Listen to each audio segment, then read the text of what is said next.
All right, we are, of course, tracking these cooler temperatures right now. You can kind of see Lucas Oil Stadium peeking through those buildings right there and just getting a general shot of downtown as we're expecting thousands of people to come. You know, we like to put on a good face when they come. We want people to be like, oh, I'll come back. Starts with the weather. It will be a chilly one for our friends who will be dressed in red.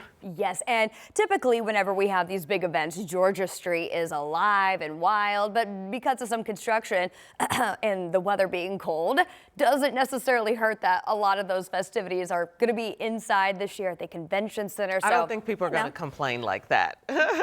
Me personally, no. Inside is great. Love climate control, and we're going to see that into the weekend as everyone heads into Lucas Oil Stadium. But we've got a big weekend ahead all across central Indiana, so we are going to start with our temperature right now and the fact that we are enjoying some sunshine, and it's been a decent warming trend. Many spots here in Indiana started off in the single digits. A couple areas in northern Indiana started our Friday below zero. We're now at 27, and we are still expecting a warming trend. If you're headed downtown to the convention center, Big Ten Fan Fest, all getting underway 3 o'clock today. We're looking at temperatures. We're approaching the freezing mark. That's going to be about where we top out today, and it will be a dry forecast for the remainder of your Friday, so not looking too bad across the board. Of course, it will be a touch colder for our friends in northern Indiana, where we do have that thicker snowpack a little bit.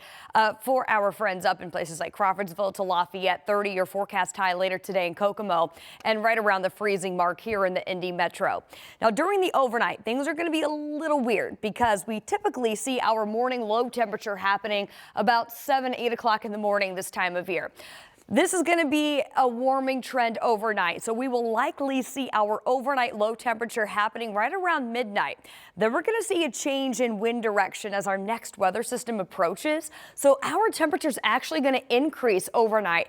By the time the sun wakes up and we wake up early, sun comes up and we wake up, we're looking at a temperature of 29, and then eventually by noon we're back near freezing, and then we're going to kind of hold steady there. So it won't be quite as cold as we get into tomorrow morning.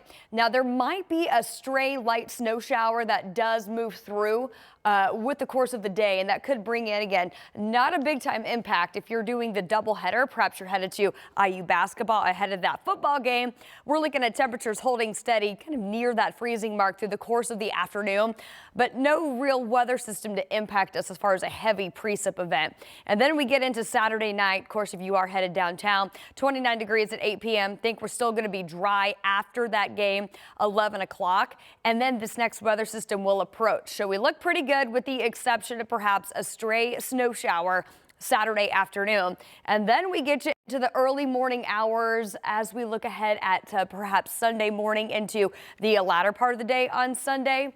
This is when things change a bit. Here comes that next weather system. I think this will initially start out as mainly snow in northern Indiana, and then as temperatures rise, a little bit more of a wintry mix on Sunday. So we'll be paying close attention to this as we've got that temperature difference from north to south right there near that freezing mark. I think we could potentially pick up an additional inch of snowfall across the far northern tier of the state when this is all said and done by Sunday evening. So it does get a little messy there during the course of the day on Sunday. Keep that in mind for travel plans. A little colder behind that front as we fall to 26 for a high on Monday.